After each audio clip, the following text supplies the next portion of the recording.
Chapter 1: Fog over St. Ives. St. Ives was the sort of village maps forgot.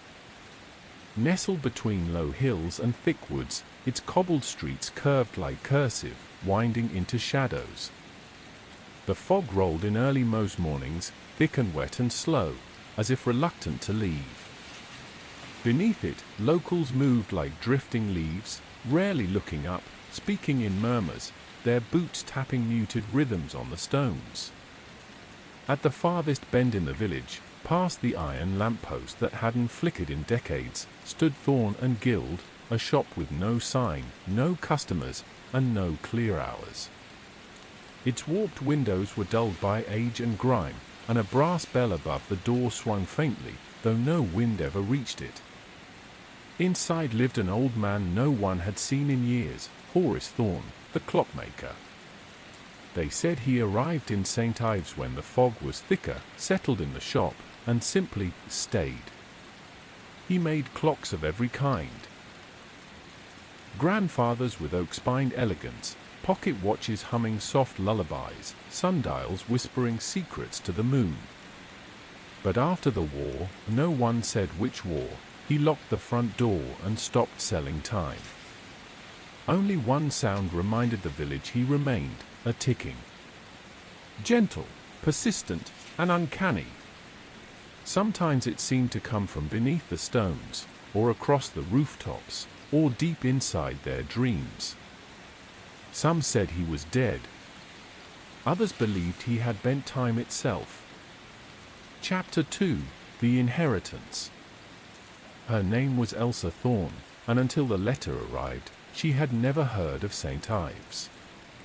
The envelope was yellowed, sealed with wax stamped in a gear pattern, and postmarked 13 years ago. Yet it arrived only days after Elsa's 29th birthday, delivered by a courier with no name, no smile, and no van. The handwriting was crisp and elegant. Inside, a note from an estate solicitor claiming she had inherited Thorn and Guild, the clock shop belonging to her great-uncle Horace. Someone her parents never mentioned. The solicitor's office no longer existed. Still, Elsa was between jobs and between lives. So, armed with a weathered coat and curiosity that outpaced caution, she boarded a train north, then a bus, then walked the final mile into fog. St. Ives welcomed her like a whisper, silent, chilled, reluctant. The shop appeared just as the letter described, crooked roof tiles, brass bell, windows dim with dust. Yet the front door opened with a soft groan, as if the building had been waiting. Inside, Elsa found a forest of clocks. Every surface bore time, mantel clocks with brass faces, skeletal watches suspended from cobwebbed hooks, sundials leaning against chairs as if resting. All ticking. Not in sync, but in a strange, organic rhythm that felt more like breathing than counting. On the counter lay a velvet pouch. Inside the watch. Its face was glass but clouded, its hands motionless. Yet Elsa felt it vibrating faintly, as though it ticked somewhere deeper than sound. Then she noticed the note beneath it, handwritten and yellowed. To my dearest heir, should the gears still turn, beware the silence. Time unwinds not with thunder, but with a hush. She pocketed the watch. Outside, the fog thickened. Chapter 3: The Whispering Gears. For 3 days, Elsa lived among the clocks. They seemed to watch her.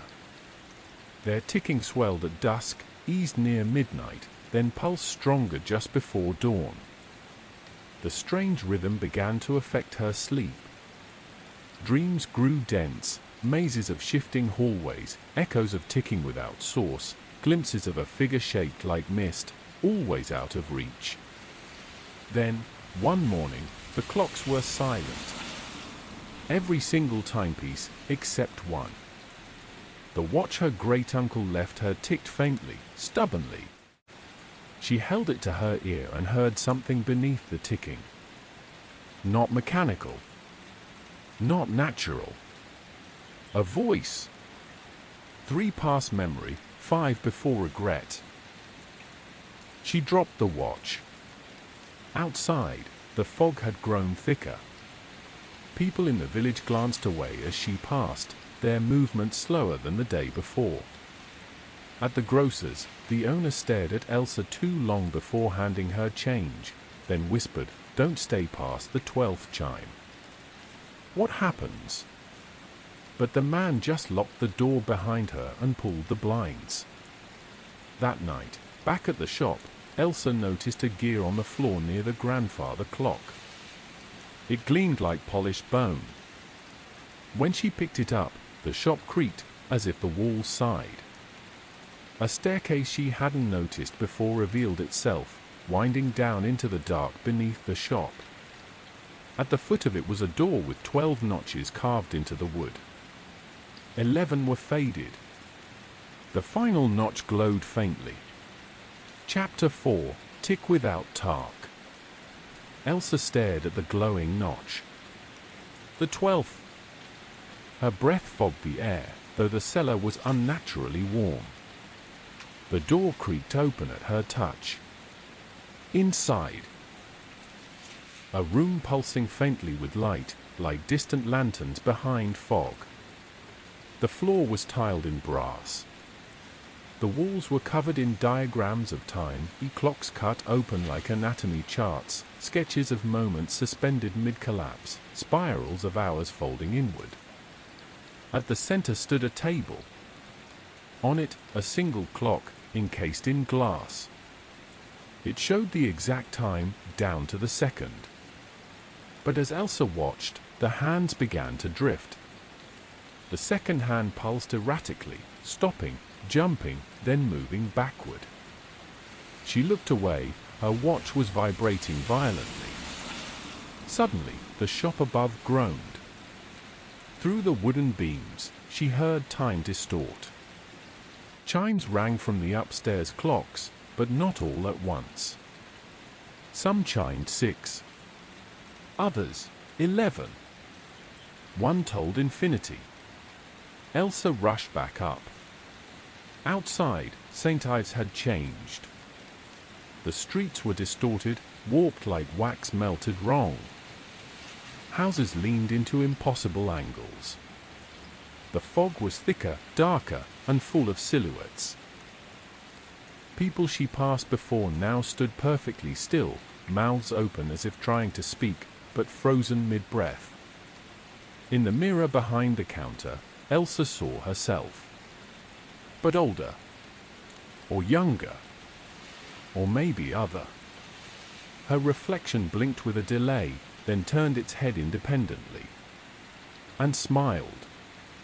She stumbled back, knocking over a small clock. It shattered and released a faint, echoing scream. Chapter 5, The Final Hour. Elsa fled the mirror.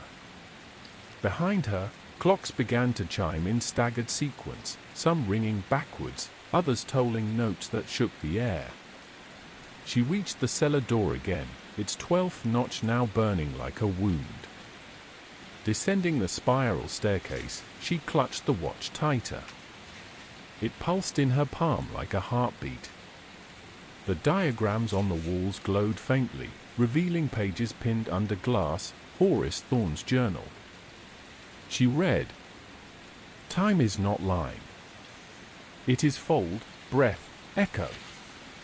I have bent it into memory. But memory bleeds. Each gear carries a moment. A misalignment releases it. My air will choose, rewind, or let the clock collapse." Elsa looked again at the central timepiece, the one whose hand spiraled slowly outward, distorting into impossible shapes. Its casing was cracked. Time was slipping. The fog crept into the room, curling around her legs. In her mind, visions of St. Ives through ages. Children skipping through fog decades ago. Soldiers moving backwards and stitching footprints from the earth. Her own face, Flickering between versions, a woman who had never come, a girl who never left. Then, silence. Complete. She opened the watch. Inside, not gears, but mist. Within the mist, a single image. Horace, smiling faintly, holding an hourglass with sand drifting upward. Behind him, clocks stretched into eternity. And then, a choice appeared on the watch face. 2 hands. One marked reset. The other release. Elsa hesitated. She could restore St. Ives. Stitch the clocks back. Trap the village in timeless rhythm once more. Or she could let time unravel. Free the gears. Free herself from history, from repetition, from legacy. She reached out. Touched release. The watch dissolved. The clock stopped. The fog lifted. St. Ives exists now only in certain dreams.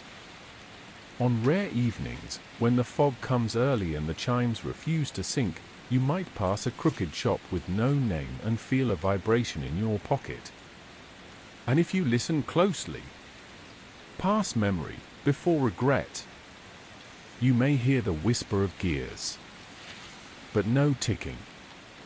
Not anymore.